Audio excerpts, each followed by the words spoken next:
Hallelujah. Nimuzibeshe ko desta menefo desti de grit. Urugendo turimo ntago twaje muri demo ngo adakishijwe nanjye reka nkizwe. Ahubwo runaka agiye muri korari nanjye reka nkijye. Oya. Kugira intego y'ikintu kiri muri wowe no kukibungabunga. Bungabunga ko gakiza Imana yaguhaye ugerageze kutistidebo. Nubona runaka kuko ari umuririmbyi yitwaye nabi nibikureba wimwigana. Abandi bagenda mu gihiriri tuzakagendana. Yesu azaza. Yesu azaza. Ariko mu by'ukuri ibigaragaza ko uri umukristo ntabyo ufite. Reka mbabwire abakristo beza muri mu nzu y'Imana, iki ni igihe cyo gukizwa neza. Kuko Yesu agiye kuza guhana no guhemba. Abantu ntabwo bakunda amagambo babwira ibi. Reka mbabwire Yesu agiye kuza guhana no guhemba. Ese wowe uriteguye? Ese ufite ibyangombwa byuzuye? Hallelujah. Amafaranga tuzayagira, amazu meza nayo tugomba kuyaturamo, indege tugomba kuzazitunga. Njya mbwira abantu tuzatunga indege tujye tunazigaba bitewe n'ibyiringiro byawe. Ariko se ibyo bintu bitaje Yesu akaza mbere yabyo.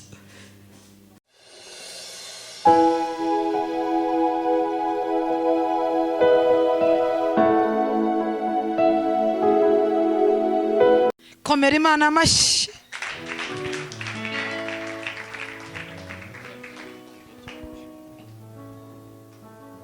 Komera Imana amashyi cyane. Komera Imana amashyi. Nzamurira mikoro gato. Komera Imana amashyi. Ongera cyane kandi uhagaze. Komera Imana amashyi. Reka dusome ubutumwa bwiza uko bwanditswe na Matayo ibice byo 25 murongo. Twese duhagaze twubashye Imana. Dusome ijambo ry'Imana twese tuyubashye, twese duhagaze. Murongo wa mbere avanga icyo gihe ubwami bwo mu ijuru buzageranwa n'abakobwa 10 bajyanye amatabaza yabo bajya gusanganira umukwe. Ariko muri abo 10 5 barapfu, abandi 5 bari abanyabwenge. Abapfu bajyanye amatabaza yabo ntibajyana amavuta, ariko abanyabwenge bajyana amatabaza n'amavuta mu mperezo zabo hamwe n'amatabaza yabo. Umukwe atinze bose barahunikira barasinzira. Ariko nijoro mu gicuku habaho urusaku ngo umukwe araje, nimusohoke mumusanganire. Maze b'abakobwa bose barahaguruka baboneza amatabaza yabo. Abapfu babwira abanyabwenge bati nimuduhe ku matabaza yanyu nimuduhe ku mavuta yanyu kuko amatabaza yacu azima. Ariko abanyabwenge barabahakanira bati oya, ntiyadukwira twese, ahubwo nimujye mu bahanjuzi muyigurire. Bagiye kugura umukwe araza, abari biteguye binjirana nawe mu bukwe, urugi rurakingwa. Hanyuma b'abakobwa bandi nabo baraza barahamagara bati nyakubahwa dukingurire. Nawe arabasubiza ati ndababwira ukuri yuko ntabazi, nuko mube maso kuko mutazi umunsi cyangwa igihe. Amen. Reka dusenge Imana. Data turagushima, izina ryawe nirishimwe, izina ryawe nirihabwe icyubahiro. Turakubashye kuko tuzi ko mu ijuru no mu isi nta yindi Mana yo kubahwa, nta yindi Mana ikwiriye agaciro, nta yindi Mana nziza atari wowe. Turakubashye Data labinifo tasika labodesta. Nyemerera ubwami bwawe buganze, bwa Satani busenyuke. Mwuka wera w'Imana akomeze cyane kuba muri iri teraniro. Urakoze gukomeje kubana natwe. Ndagushima ko ngiriye icyizere uyu mwanya ngiye guhagarara ngaha. Ntaba ari igihe uhagarare muri jyewe. Wowe uzi iby'imitima iri imbere yawe ukeneye. Urakoze ko ari bigiye kubagaburira mu izina rya Yesu. Twese tugukomeye amashyi ndetse tukuvugiriza impundu mu izina rya Yesu. Amen. Yesu abaho umugisha. Gerageza unzamureho gato ka mikoro. Ndumva ashaka gukoresha ijwi ritoya. Amen. Amen. Tuzamurire Yesu icyubahiro. Hanyuma ndi hano umwuka wera, mwuka w'Imana agiye avugana nanjye ibintu bikomeye. Amen. Imana yambwiye ko hano hantu hari uburyo, hari ibintu Imana igiye guhindura hano hantu. Ikindi, hari umurozi Imana yirukanye muri iri teraniro.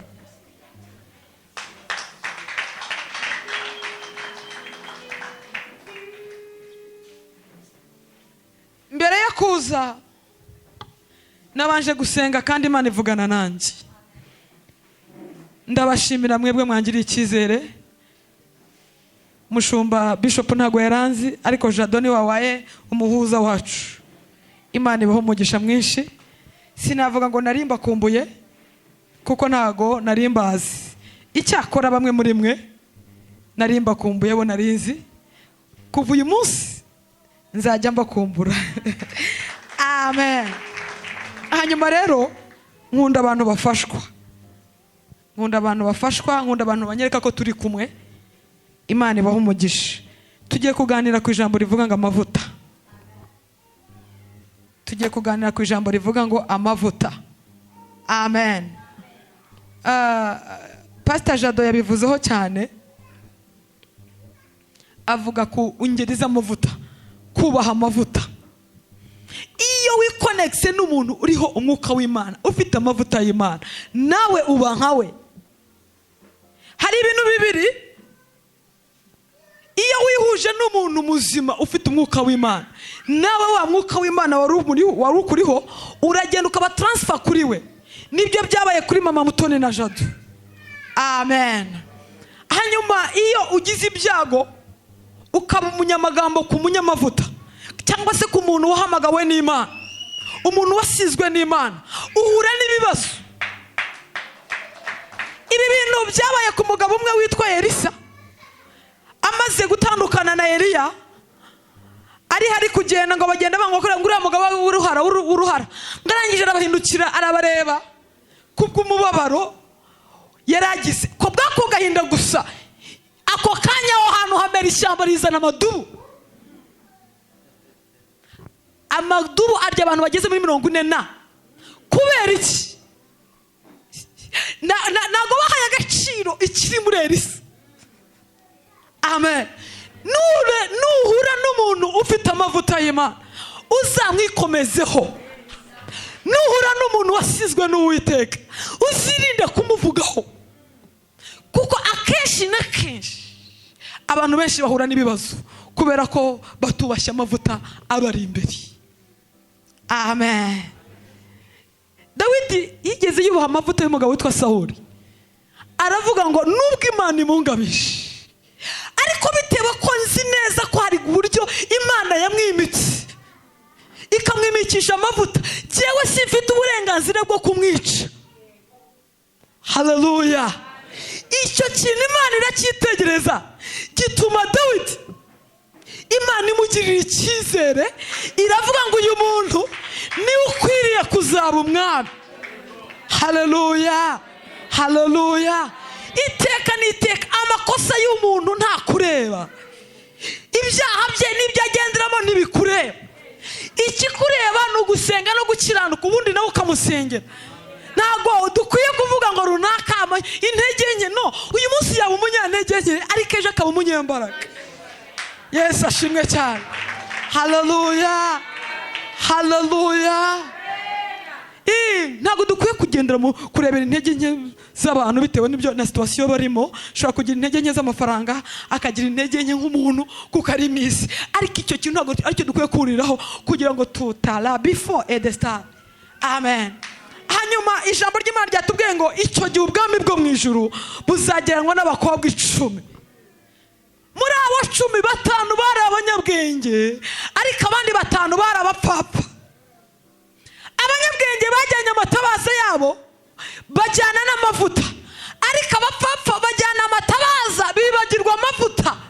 Bishatse kuvuga iki? Muri uru rugendo rujya mu ijuru hari abantu bafite izina ry'uko ari abarokore, ari abakristo, ariko mu by'ukuri ibyangombwa byujuje ubukristo ntabyo bafite. Malikota sebone keregle esta. Muri korari turimo, mu bahanuzi turimo, mu bavugabutumwa turimo, ariko ibyangombwa bigaragaza kuri umukristo ntabwo byuzuye. Tepo tu les vois de star ne monde sti de grid. Hallelujah.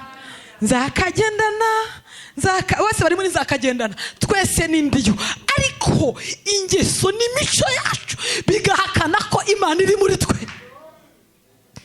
Reka mbabwize ukuri, ndashaka kubabwira ko mu isi nubwo turi gushaka ibigaragara kandi tuzabibona, ariko si iwacu. Hallelujah.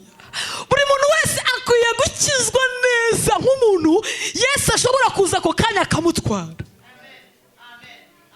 Numara kumenya ko muri isi ucumbitse iteka ryose uzahora witegura.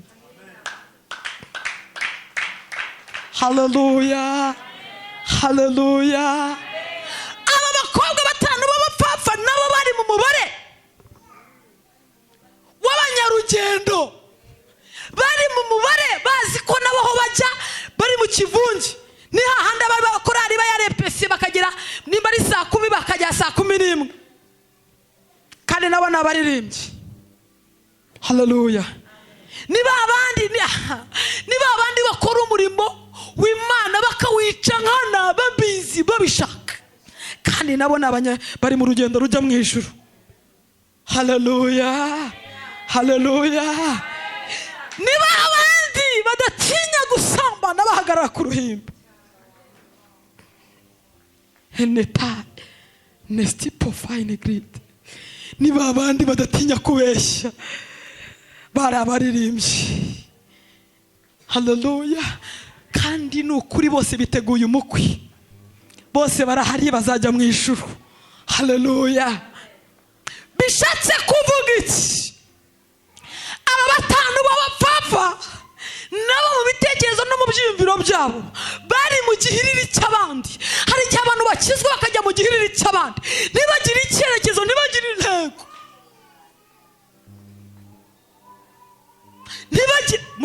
ntibagire intego. Intego ya mbere no gukiranuka. Iyi niyo password y'ibi bitangaza duhora tubwirwa, y'ibi bitangaza duhora dukora, y'ibi bitangaza Imana iducishamo. Iyi niyo password yo kugira ngo uzijire muri ibyo, nyuma y'ibyo ubona ubugingo. Hallelujah. Nimuzibeshe ko de star mene fo de sti de grid. Uru rugendo turimo ntago twaje muri demo ngo gwaje adakishijwe nanjye reka nkizwe, ahubwo runaka agiye muri korari nanjye reka nkijye. Oya,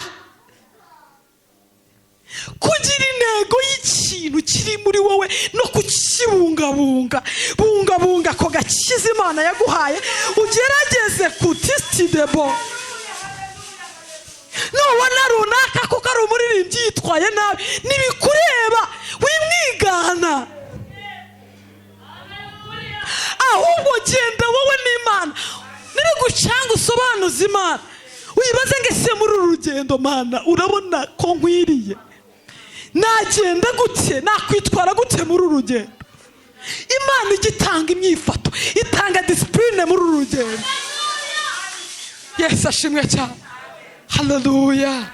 Nurangiza upfuka musengera abanyantege nke, ubona ko ari abanyantege nke, ufata igihe cyo kubasengera. Si umwanya wo kuvuga abantu, si umwanya wo gusebya umuntu ngo runaka namubonye akatana n'agakobwa, namubonye akatana n'umusore.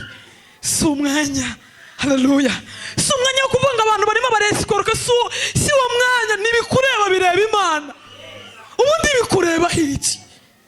Hallelujah. Igikwiriye acunga agakiza ka akabandi bireke. Ni wowe n'Imana, gendana n'Imana. Ubona yagize intege nke musengere kandi utavuze. Hallelujah. Hallelujah. Twari ku ijambo rivuga amavuta. Aba batanu bandi b'abanyabwenge bo bajyanye amatabaza bijyanira n'amavuta. Amavuta ni iki? Ni gute bayajyanye? Bamenyaga mugenzi wabo urwaye bakamusura, bubahirizaga gahunda y'itorero. Hallelujah. Hari abantu baba amafu mu rusengero akavuga ngo ntawundeba, ntawumenya. Igende bujya muri korari ndaririmba, kandi ntaririmba ntawumva. N'akazi ke nintavuga ubutumwa nzabavuga n'ahandi, nintasenga ejo nzabasenga. Yesu ashimwe cyane. Haleluya. Ariko imirimo ukora muri bagenzi bawe niyo ikuzanira amavuta y'ubuzima bwawe. Imigenzereze yawe niyo ituma Imana ikugirira neza. Ijambo rirambwira ngo imigenzereze y'Uwiteka yawe iyo inejeje Uwiteka bituma n'abanzi bawe bose buzura nawe mukaba inshuti. Haleluya. Bose aba bakobwa niko bagiye, ariko bamwe babitse ibanga ry'uko batwaye n'amavuta, abandi bagenda mu gihiriri tuzakagendana. Yesu azaza, Yesu azaza. Ariko mu by'ukuri ibigaragaza ko uri umukristo ntabyo ufite. Reka mbabwire abakristo beza muri mu nzu y'Imana, iki ni igihe cyo gukizwa neza, kuko Yesu agiye kuza guhana no guhemba. Abantu ntabwo bakunda amagambo babwira ibi. Reka mbabwire Yesu agiye kuza guhana no guhemba. Ese wowe witeguye? Ese ufite ibyangombwa byuzuye? Haleluya. Amafaranga tuzayagira, amazu meza nayo tugomba kuyaturamo, indege tugomba kuzazitunga. Njya mbwira abantu tuzatunga indege tujye tunazigaba bitewe n'ibyiringiro byawe. Ariko se ibyo bintu bitaje Yesu akaza mbere yabyo, yasanga uhagaze uti? Ese ibyo bintu bihawe udakiranutse ugapfuka bisiga bikaribwa n'abandi nibyo byakunezeza? Igikuru ni ugushaka icyo abandi badafite. Ni ikihe? Agakiza k'umwimerere. Bano bari baravanga ibintu, umuntu arabona ibibazo bije agashaka izindi nzira, ariko iki si cyo gihe cyo gushaka izindi nzira. Inzira imwe ni kuri Kristo. Nubona Yesu uzamubona n'ibintu byose ukeneye. Njya nkunda kubwira abantu ni uko byagenda kose, mu ijuru hari ibitabo bibiri bikomeye, igitabo cy'ubugingo n'icy'imirimo. Haleluya. Nugerageza gukizwa neza ugakiranuka mu byo ufite ukabikoresherezamo Imana izakugirira neza. Aba bakobwa batanu bose niko basengaga, abakobwa 10, ariko igihe kiragera ngo bose ngo barasinzira ngo kuko umukwe yaratinze. Kuko nawe ushobora kubura kari gusubizwa bitinze. Hari igihe abantu gusubizwa bitinda, Imana yaravuganye nabo bose bagasinzira. Haleluya. Haleluya. Imana yaravuganye nawe ariko warangiza ugasinzira bitewe n'uko ubona igisubizo cyawe cyatinze. Ariko ndagira ngo ngutangarize itangazo rivuga ngo usinziranye iki? Kabandi basinziranye amavuta n'amatabaza. Wowe aho nusinziranye amatabaza gusa nta mavuta ufite. Cunga neza nimba ibyangombwa byuzuye by'uru rugendo. Maze rero ndabizi neza ko mudakunda amagambo ababwira gukizwa, ariko reka mbabwize ukuri. Niyo pasi waduye kugira ngo uzabone ayo mamodoka, niyo pasi waduye kugira ngo utsinde abarozi, niyo pasi waduye kugira ngo uzagere kure, niyo pasi waduye kurama. Maze ijambo riravuga ngo haleluya, kububaha Imana ingorono zabo harimo kurama. Kububaha iki? Imana. Kububaha iki? Imana. Harimo iki? Kurama. Harimo ubukire. Ibyo ni ibyacu. Erega ntabwo tuzapfa tuzarama. Kububaha Imana. Haleluya. Ntabwo tuzapfa tuzarama. Kandi ntabwo bazigera bumva urubori rw'urupfu. Umuntu wese wubaha Imana umukiranutse. Haleluya. Kububaha Imana harimo kurama, harimo ubukire. Ikindi icyubahiro. Ijambo rivuga ngo icyubahiro cyanjye sinzagiye undi, n'ishimwe ryanjye sinzariho ibishushanyo bibajwe. Bishatse kuvuga ngo uwubaha Imana agomba kugira icyubahiro.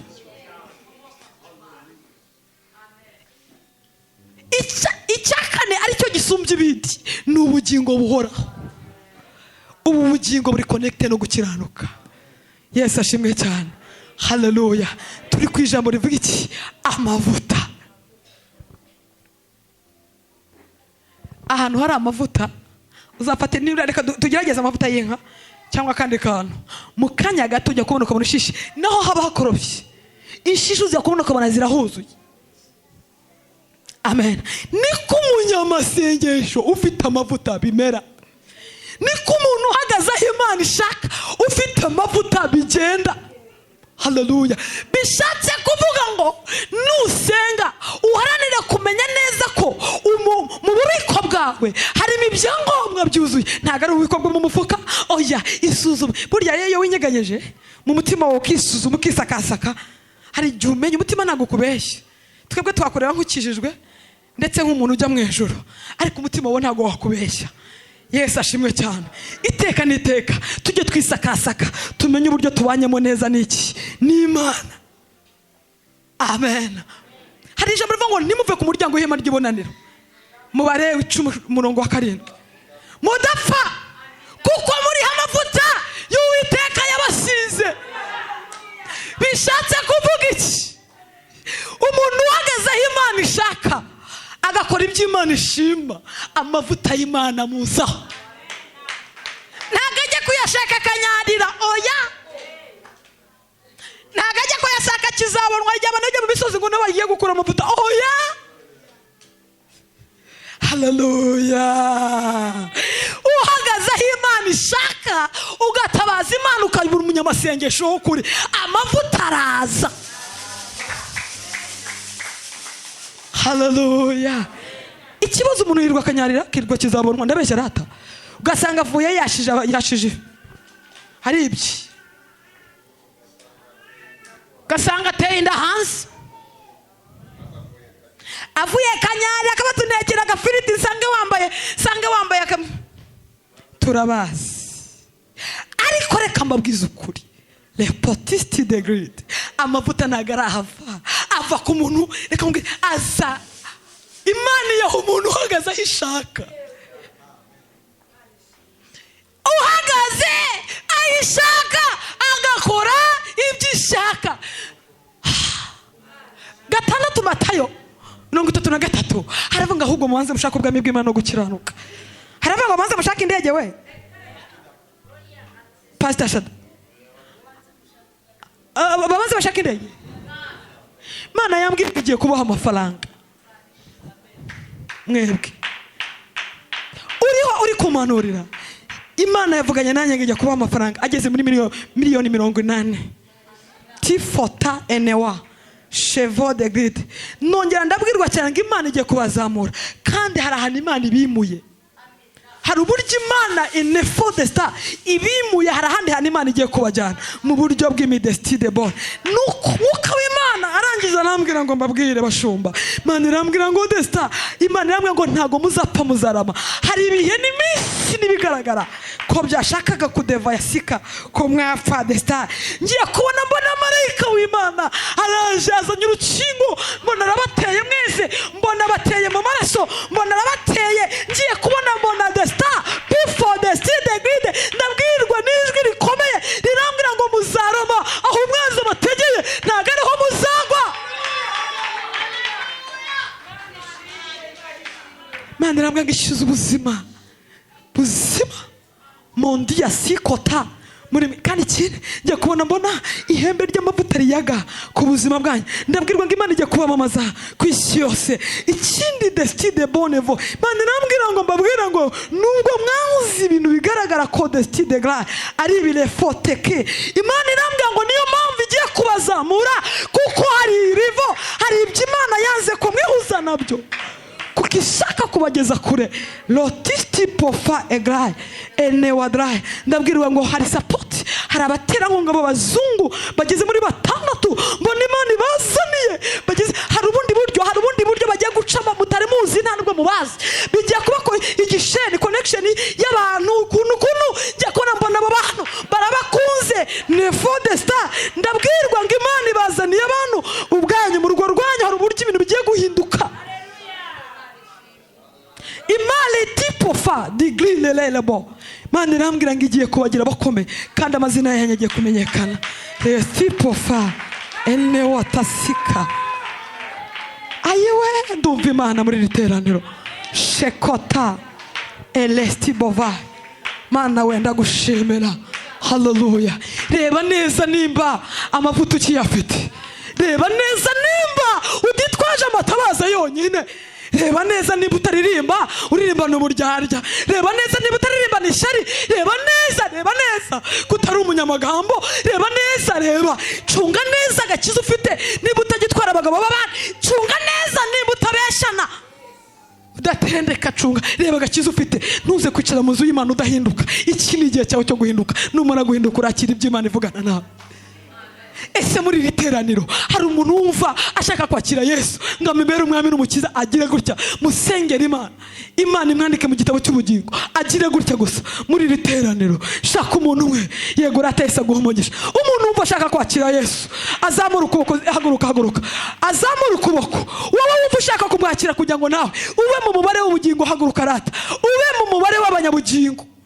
Nawe uyu munsi amazina yawe ave mu gitabo cyo kurimbuka, yandikwe mu gitabo cy'ubugingo. Waba uri muri iri teraniro ukeneye ko Yesu akubera umuyobozi, ngo uhaguruke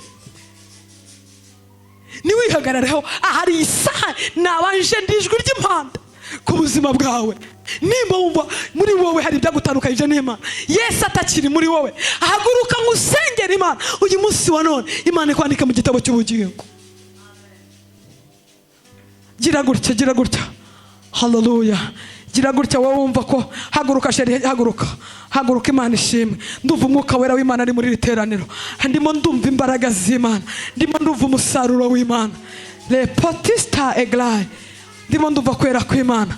Ratatambuka wowe wemeye guhunga umujinya ugiye gutera isi, wowe wemeye guhunga, mutambuke rata, nimutambuke muze mwakire Yesu. Ahari uyu munsi Imana ishobora kuba ishaka ubuzima bwawe, ahari uyu munsi Imana ishobora kuba ishaka kuhugirira neza. Tambuka uzi imbere, tambuka rata, tambuka, muze mwegene imbere hano, mwakire Yesu. Ufite imyaka ingahe? Njye nakire Yesu Kristo ufite imyaka 9. Haleluya. Tambuka rata, mutambuke mwebwe mwumva mukeneye ko Yesu ababera umuyobozi. Ese murimo murumva mutsinzwe n'ijambo mushaka ko Yesu ababera umuyobozi? Murashaka kumwakira ngo ababere umwami n'umukiza w'ubugingo bwanyu? Murumva mumuhisemo?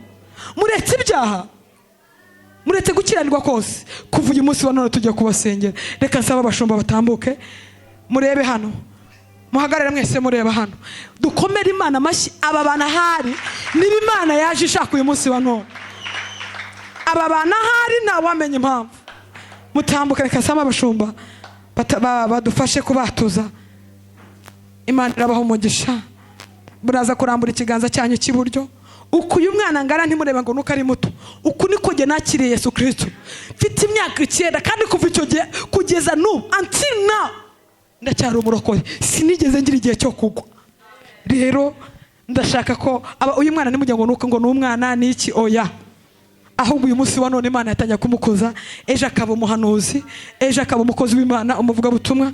Imana ibaho umugisha. Haleluya. Muturebe neza, mugiye gusubiramo aya magambo. Haleluya. Turavuga ngo Umwami Yesu, twaje hano uyu munsi twasinzwe n'ijambo ryawe,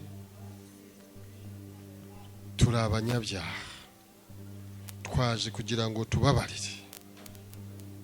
utubabarire ibyaha byose twakoze, ibyaha by'inkomoko, ibi byose ubitubabarire Mwami Yesu. Utuvane mu gitabo cy'urupfu, utwandike mu gitabo cy'ubugingo. Uyu munsi twatuye Umwami Yesu bw'umwami w'ubuzima bwacu. Amen. Tugiye kubasengera. Imana ibaho umugisha. Nyakubaha Imana Data, turagushimye Yesu Kristo, turagushimye ku gikorwa ukoze, turagushimye ku gitangaza. Baravuze ngo urakora igitangaza, iki ni igitangaza gikomeye. Uwiteka Nyiringabo Imana, baravuze ngo habonetse umuntu umwe mu ijuru, impundu ziravuga. Mu izina rya Yesu turagushimye, habonetse abana bangana gutya bemeye kukwakira nk'umwami n'umukiza. Turagushimye, baha imbaraga, ubaha amavuta mu izina rya Yesu, bahabwa imbaraga zo kugumaho no gukomeza no kugendera muri wowe mu izina rya Yesu Kristo. Ube muri bo, uture muri bo, ugende agendere muri bo, umwuka wera ababere umufasha, ababere umwigisha, ababere umuyobozi, mu izina rya Yesu Kristo. Urakoze, turagushimira mu izina rya Yesu, amen. dukomere Imana amashyi tuyivugiriza impundu. Mwarimu ureba aba bantu. Hanyuma ntarasoza, ntaraza hano, umwuka w'Imana yambwiye, najya kubona mbona ndi mu bantu benshi, ngiye kubona mbona igare, ndaricyaha ndwana n'igare, ndabwirwa ngo Imana ikuye urupfu, kandi urupfu rw'abadayimoni rutari urupfu rw'Imana, rw'abadayimoni muri iri teraniro. Hari ukuntu Imana ihamagara uwayo, ariko urwo rwari rw'abadayimoni. Ndabwirwa ngo muri iri teraniro umuntu wateranye uyu munsi, Imana imushyizeho ikimenyetso cy'uburizi. Imana irambwira ngo itanze ubuzima ikuye urupfu muri iri teraniro, hanyuma Imana ibaho umugisha, amen. Ntimuve ku muryango w'ihema ry'ibonaniro mudapfa.